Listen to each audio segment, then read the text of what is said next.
So, what do you do when you're trying to get to know someone? Let me guess, you probably would have said spending time with them, find out their history, what have they been doing, their interests, their hobbies, all these questions, right? And we put in a lot of time and effort when we try to get to know someone. But do we ever try to get to know ourselves? What we like, what we dislike, what is going on in our minds. Very often or not, what we do is when we have thoughts, especially when you have negative thoughts, we tend to push it away. And sometimes when you are spiraling, and that's normal, but what happens is we try so hard to stop ourselves from spiraling. But when we see a friend in front of us and they've come to you for advice and they are spiraling, do we tell them, hey, stop? I'm not here to listen to this. I don't want to see you spiral. Just get lost. Do we say that? No, we don't. We actually sit there and we listen. We listen to our friend, whatever problems they have, whatever thoughts they have, be there supportive of their spiral. But why don't we do that for ourselves? Why don't we have that empathy that we have towards others, towards ourselves? So this episode mainly would be focusing on the fact that you need to empathize. You need to listen to yourself. The whole concept of me time started off because sometimes you can get so absorbed in the world that you need some time for yourself. But modern day definition of me time has become self-care. Self-care is a very important part of me time. Doing what you want to do. That's what you do in your me time. But there has to be a me time. So we have me time and a me time. So what we do in this me time is that we sit down, close your eyes, no music, no distractions, just you and your thoughts. And when you have those thoughts, when you're listening to those thoughts, don't dismiss them. Don't be negative towards those thoughts. Don't flick them away. Invite them. Acknowledge that those thoughts exist.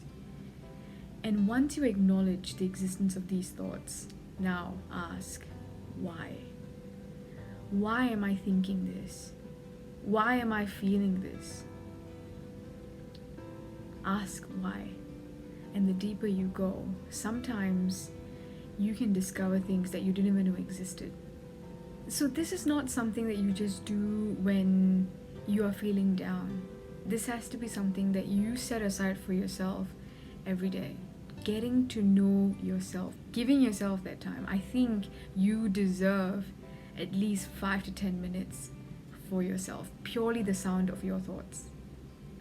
I understand that sometimes it may be hard to actually do this, especially when there are unavoidable distractions. This may sound silly. You literally may be like, what the hell are you saying, Pri? But hey, look, hear me out. Just sit in front of a mirror and look into your reflection. And the first thing that you say is, I love the person standing in front of me, despite all of the things that you've gone through. Even though life has found so many ways to put you down. Start with that. And then just look into your reflection. And trust me, it's a magical experience. I've seen a couple of YouTube videos where you have like family members or even strangers coming together and staring at each other for like 10 minutes. And you see people crying.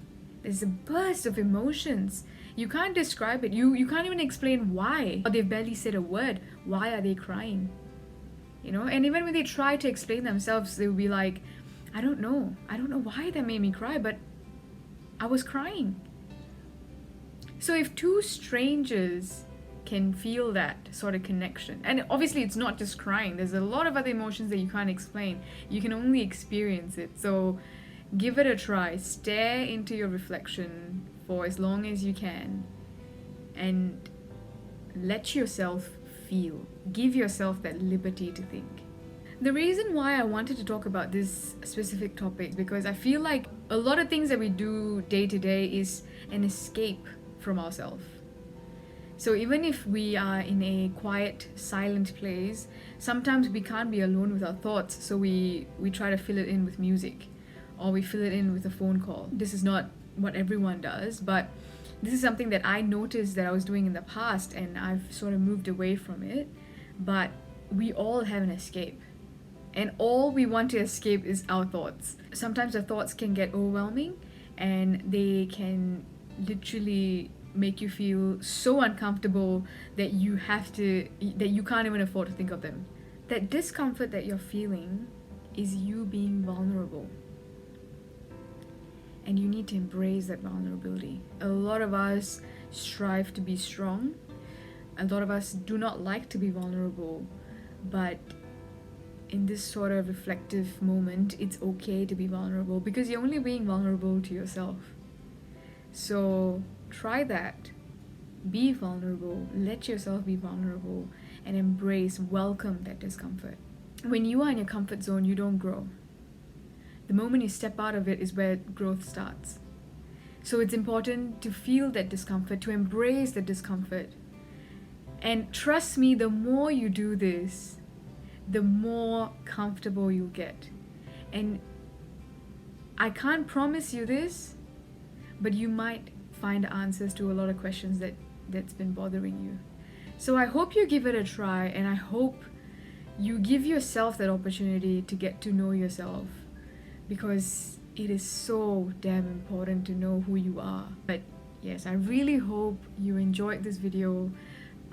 Comment down below how you felt, or if you don't want to comment it, reach out to me and we'll have a chat.